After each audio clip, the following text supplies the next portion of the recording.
What if I told you that the female rap industry was never designed for female rappers to win at the same time? And no, this is not about being jealous. This is not about female rappers being unable to coexist at the same time. This is literally about business. Because if you really look at the history of female rap, every single era, there's only one woman pushed as the face of the culture at a time, okay? From Lil Kim to Nicki Minaj to Cardi B, Megan Thee Stallion to Doja Cat, the industry finds one dominant female rapper to elevate while everybody else fight for scraps. And the moment that one woman becomes too powerful and too independent, or maybe even too influential, suddenly the media turns on her. Controversy appears and the replacement starts getting pushed. And honestly, Nicki Minaj may be the first female rapper to actually completely break that system. So today we're going to be talking about the real history of female rap, how the industry controls the narratives, and why female rappers are constantly forced into competition, and why also Nicki Minaj changed the game. Like this video, subscribe to the channel. Let's get into it. Now, before Nicki Minaj, before Cardi B, before Megan Thee Stallion, there was Lil Kim. Lil Kim changed female rap forever in the late 90s, okay? And I really need people to understand that this is because of a lot of younger fans only know Lil Kim through beef headlines and the internet arguments. But back then, Lil Kim was one of the blueprints. You know what I'm saying? She brought the luxury lifestyle. She brought hardcore rap. She brought fashion, confidence, and the shock value into mainstream female rap in a way that nobody had really seen before. And because of her connection with the Notorious B.I.G. and Junior Mafia, she entered the game attached to one of the biggest movements in hip-hop history. But even while Lil Kim was dominating, you could already see the industry creating competition between women. Her rivalry with Foxy Brown became one of the biggest female rap beefs in history, okay? Then later, there were issues with artists like Eve, and eventually, her legendary feud with Nicki Minaj. I already know how that went, okay? But there's the important part there's an important part that people forget to talk about, and they don't talk about it enough for me. Lil Kim still operated during an era where labels had extreme control over artists, you know what I'm saying? Especially like female rap artists, R&B girls and stuff like that. Back then, if the label stopped pushing you, you could literally disappear overnight, okay? I'm talking about poof, vanish, you know what I'm saying? And creative freedom was definitely limited in the 90s and early 2000s, you know what I'm saying? Image control was definitely heavily controlled, and female rappers often had to fit into a very specific mold to stay marketable. Y'all already know how Lil Kim dressed and how all the girls dressed back in the day just to get seen, you know what I'm saying? We didn't have the internet and stuff that we have today, so while Lil Kim absolutely had influence, there was an argument that she still never had the full control over her own empire, the way that modern artists try to have today, or honestly that they have today. And once the industry felt like Lil Kim no longer represented the next big thing, quote unquote, the machine slowly start moving on. They started moving on and they literally let her go out of her contract. And after that, the IRS came and took everything that Lil Kim had. Like, I'm not lying. Like, literally, they took everything that she had. Lil Kim had to start all the way over after building everything that she built in the early 2000s and the late 90s. You know what I'm saying? It was snatched from her. And that's what I'm saying, okay? Now, this is where everything changes, because when Nicki Minaj came into the game, female rap didn't just get another successful female rapper. It got a global superstar. And honestly, I don't think people fully appreciate how much Nicki actually changed the expectations of female rappers. Nicki came from the mixtape era. You understand what I'm saying? I'm talking about back in the day, 2004, Nicki hustling, going on Hot 97, rapping, and you know what I'm saying? Nicki came from a gritty era in the 2000s. So, she wasn't industry manufactured in a traditional sense, in my opinion. People discovered her through raw talent, crazy punchlines, personalities, her voices, her characters, and Nicki actually can really rap. You know what I'm saying? Like, then Nicki signs with Young Money. My name is Nicki Minaj, aka Nicki Lewinsky, is going down. Under Lil Wayne during one of the biggest eras in hip-hop history, okay? And Nicki didn't just become successful, she became massive, okay? We're talking Billboard records. We're talking about pop crossover success. You know what I'm saying? Hits, she even went on tour with Britney Spears. You know what I'm saying? She has an international fan base, arena tours, brand deals. You know what I'm saying? #1 albums, versatility, mainstream appeal. She's beautiful. Hardcore rap credibility. Nicki can hang with the big, you know what I'm saying? Like, Nicki made female rap feel bigger than it had ever been before, in my opinion. You know what I'm saying? And one thing Nicki did that changed the industry forever was showing female rappers that they could become full brands, not just rappers, but I'm talking about an empire. You feel me? And the Barbs became one of the most powerful fan bases in music. Nicki was crossing over into pop while still rapping better than most of the people in the game. You feel what I'm saying? And unlike a lot of industry artists, Nicki heavily emphasized writing. You know what I'm saying? And I don't think that people, understand that Nicki has always, emphasized that she write her own lyrics. You feel me? I don't need a dude to write my shit. Wayne never wrote my shit. No one writes my stuff because it's in here. It's not about what you have down here. You know what I mean? That makes you intelligent enough to write a rap. Yeah. And I think that's so corny. Her pen became a part of her identity. That mattered because hip hop values authenticity. So now the industry had a female rapper who wrote, who actually sold records, who can actually tour her own arena tour without going on tour Bad Boy or, festivals and stuff like that. Like Nicki was able to go and do this by herself. You know what I'm saying? She dominated charts and arena tours, internationally, and she has a loyal fan base. That is very rare in female rap.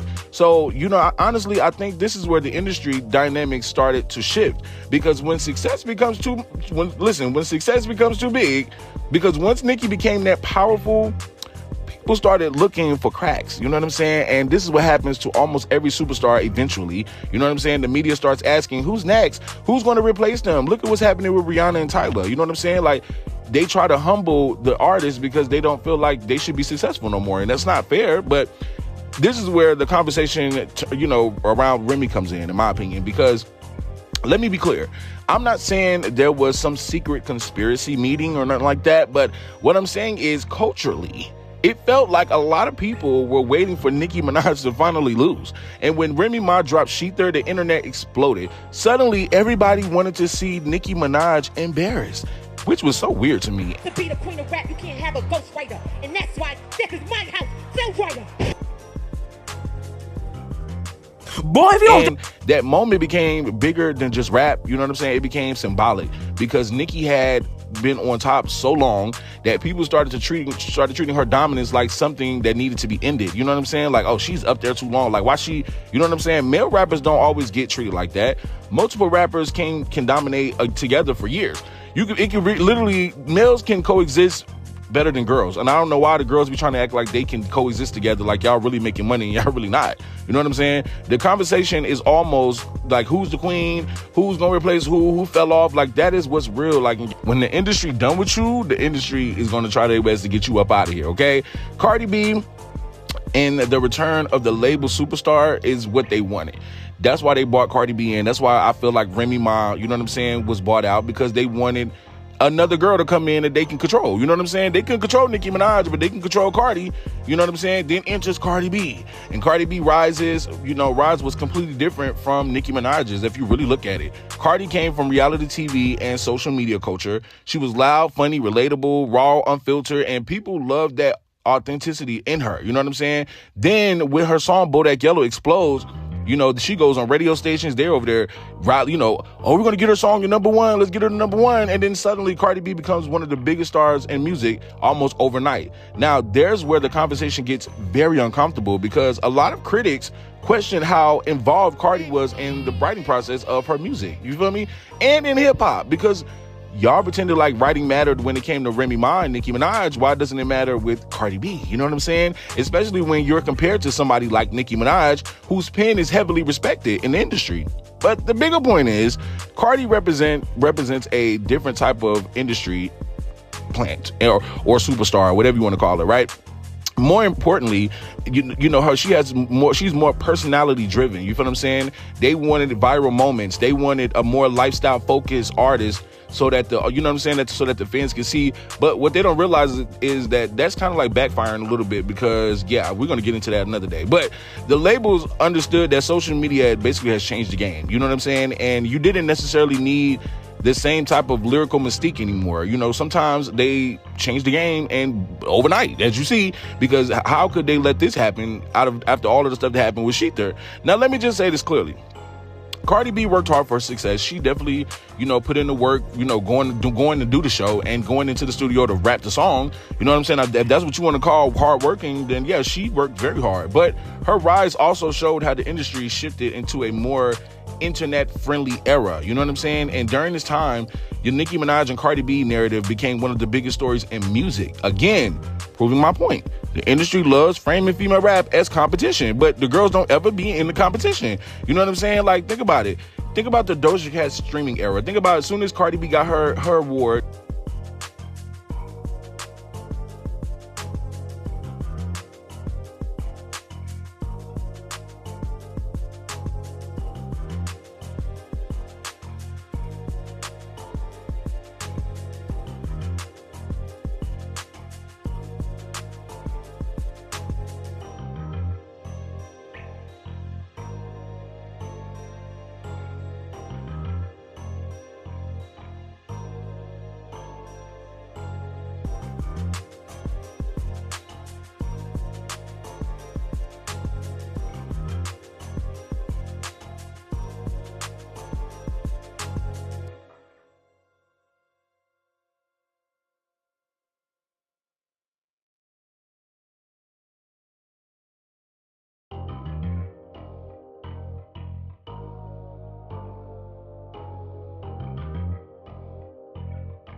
Cardi B worked hard for her success. She definitely, put in the work, going to do the show and going into the studio to rap the song. You know what I'm saying? If that's what you want to call hard working, then yeah, she worked very hard. But her rise also showed how the industry shifted into a more internet-friendly era. You know what I'm saying? And during this time, your Nicki Minaj and Cardi B narrative became one of the biggest stories in music. Again, proving my point. The industry loves framing female rap as competition, but the girls don't ever be in the competition. You know what I'm saying? Like, think about it.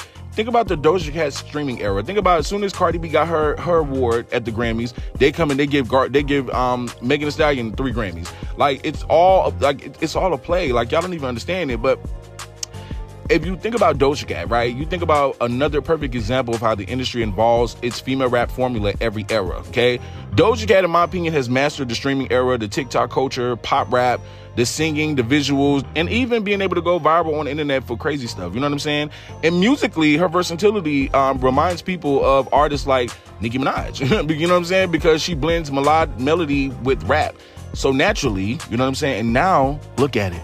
Doja Cat is literally one of the biggest streaming female rap catalogs, has one of the biggest streaming female rap catalogs ever. But again, notice the patterns. Every era has one female rapper or one woman heavily pushed as the face of female rap. The industry only can crown one girl at one time. Y'all don't really understand that. There's a bigger conversation. And this is why I think people misunderstood Nicki Minaj when she talks about the industry. A lot of people reduce it to ego. But historically, the industry really has operated this way. You know what I'm saying? Female rappers are constantly compared against each other in ways male rappers are not. You feel me? And I think that Nicki realized very early that if she didn't protect her position, the industry would immediately try to replace her. And that's exactly what they try to do. Because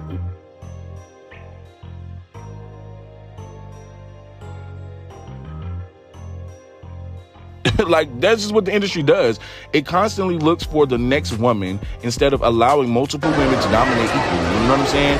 And honestly, I understand, because rap is a competition. Like, go compete. You want the number one spot, go get it. You know what I'm saying? Don't let your label or everybody else behind you. If everybody's going to have the same push, then that's okay. But if everybody doesn't have the same push, then it's not an equal playing field, in my opinion. You feel me? So imagine carrying the entire genre on your back for years while constantly hearing who's going to replace you next. That's so messed up. Oh, that's so messed up. At the end of the day, the conversation is really bigger than Nicki Minaj. It's bigger than Cardi. It's bigger than Lil Kim. It's bigger than Megan. It's about understanding how the music industry markets women. You know what I'm saying? Because female rappers absolutely can coexist. We're seeing more women succeed now than ever before. But historically, the industry has always pushed the idea that there can only be one queen at a time, which it is. And you got to be the one to put in the work. And I feel like Nicki Minaj is the one that put in the work, okay? And that's maybe, you know what I'm saying, not true if y'all feel like y'all can work together and do it together. But at the end, they're still going to crown one of y'all the best. You feel what I'm saying? Maybe it's competition, or maybe it's the industry. I don't know. And maybe Nicki Minaj became so powerful because she was one of the best female rappers. You feel what I'm saying? Maybe she was the only one winning because she was the best female rapper. You feel what I'm saying? But y'all let me know what y'all think on, you know what I'm saying, in the comments. Do you think that the female rappers, there can only be one queen at a time? Like, if you are the best, then you're just the best. Simply that. You feel what I'm saying? But it shouldn't be like 5 girls in one space. You know what I'm saying? Like, I don't think that it should be like that. Like, y'all all are literally 2, 3, 4, and 5, and 6. There's only one top female rapper. And let's figure out who that top female rapper is in the comments, okay? So let me know who your top female rapper is in the comments, and we're going to get into the conversation, okay? Like this video. Don't forget to subscribe to the channel. It's your boy August with the Shade. I'm out.